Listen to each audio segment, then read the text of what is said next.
So next month, the stars are going to align, I'm going to have babysitters, and I'm going to have vacation time, and it's going to be amazing. I'm going to get so much work done. Not this month though, because August is just screwed. So this week I was going to do a post-mortem on one of my dead games. But while looking into it, I realized that, okay, full disclosure, this dead game is actually my dream game, and it's one I tried to do before I knew how to do basically anything. And so, of course, I overscoped it and just destroyed the project. But I think I might want to tackle that game now. But before we get into the video, my name is Helper Wesley, I've made these games, and I make weekly devlogs. So before I got started on anything drastic, I wanted to see if my art skills had improved to a point where I would be able to deliver on the things that I needed to deliver on to make the game possible. So I went to lowspec.com to get monochrome color palettes to see if I could make these. Ooh, there's a monster over there that you can't see, but you can still kind of see it. So actually it's probably best to just explain what the game is. I'm a big fan of sharing ideas because two game developers, even if they have the exact same idea, will often create completely different games. So the sharing of ideas is basically harmless in my opinion. So I'm going to share with you the plot of the story of this game. Essentially, you're a technical support worker positioned in a space station orbiting an alien planet, and you're supporting crew members that are in a research station on the planet below. And the planet is covered in water like Subnautica, and like Subnautica, there are things that are beautiful and things that are terrifying in this ocean. And prior to this game starting, your job would have been to just watch dials and meters and things going up and down, and it would have been rather boring. But of course, the game starts when everything starts going to hell.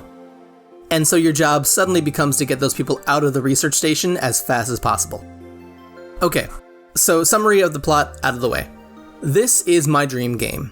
It started off way bigger down the road when I first dreamed it up, and since then I've been having iterations on it and reducing the scope a little bit to make it small enough that I can tackle it myself. So, part of this is that I need to be able to create images that a drone will go collect that will show you the local ecosystems and creatures that will give you some exposition as to what's going on, and will hopefully organically teach you how to defend yourself from the final boss. I did eventually pick 3 monochromatic color palettes from Lowspec, and I'll put the links down below, but basically this showed me that within a 128 by 128 sort of scale, I could make something that would be intriguing enough to look at, but not informative enough that you'd be like, oh, I know what that creature is. And that's kind of the feel I'm going for. So once I was confident that I could draw the kind of art I would need for this game, I opened up the old game and went through with pen and paper and wrote down all of the mechanics that I wanted to take from it. At which point I realized, holy crap, this thing was complicated. Just look at all this nonsense.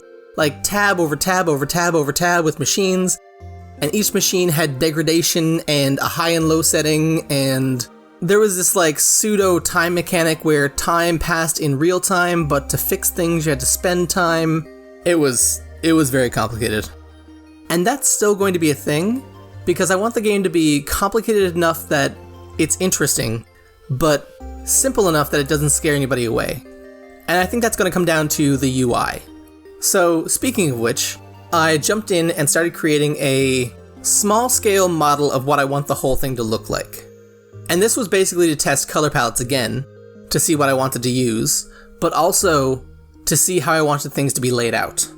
So, to begin with, instead of everything being on one computer, I'm breaking it all up into 3 different panels, and a window on top that allows you to see the planet, so I can like do some tricky things or just make it look beautiful so people kind of lose time listening to chill music and watching stars and stuff like that.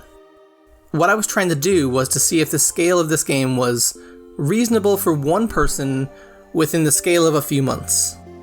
And just to get a feel of how the consoles are going to work, I animated some of the beeps and boops and lights and things, as well as space, and then posted it on Twitter so people could, like, give me their reactions. And I was pleasantly surprised by the response. I mentioned this idea, like, 3 months ago offhandedly, and so when I posted this in the Discord, I assumed everybody had forgotten. But apparently not. There's at least one person other than me who's pretty excited for the idea. So that tells me that either my spiel is good enough to, pitch to people, or the idea in itself is interesting enough to warrant people's interest. So after I was finished making the little mock-up and harvesting organs from the dead corpse of my old game, I was going to stop there and let the idea sit for a little while, but, I don't know if I've said this before, but I have ADHD, and sometimes my brain just does things because it wants to do them. So, before I realized it, I was making a full-scale model of the game. And I was lying to myself, saying that I was just going to make the art to see how it would look full-scale. So I started mocking up the consoles. Basically just throwing down blocks onto the screen and then measuring those to use them as the templates for the art, and then filling them back in with the appropriate stuff. And after mocking up the full-scale version of what I'm doing, with switches and buttons and lights and things like that, I think I might actually tackle this project. I don't want to commit myself fully to it, but now that the groundwork has been laid, I might actually do it. And if I do, and the scale is big enough, then this game will end up on Steam, which will make it my first Steam release, which would be awesome. And I was going to try to finish up the mock-up, but our Discord started staging a coup over an emoji, and I wasn't sure if I was going to give in and give them the emoji, or add a tinfoil hat emoji. But either way, I have to go deal with that right now, because it's getting a bit intense in there, and no, you don't need to sacrifice a goat. No, put the knife down. If you enjoyed this video, maybe click on that subscribe button. And if you wanted to talk to me personally, the link to our Discord is down below. It's called the Game Dev Fireside, and it's a pretty chill place to hang out and talk game dev. And if you decide to click on that link, then I'll see you there.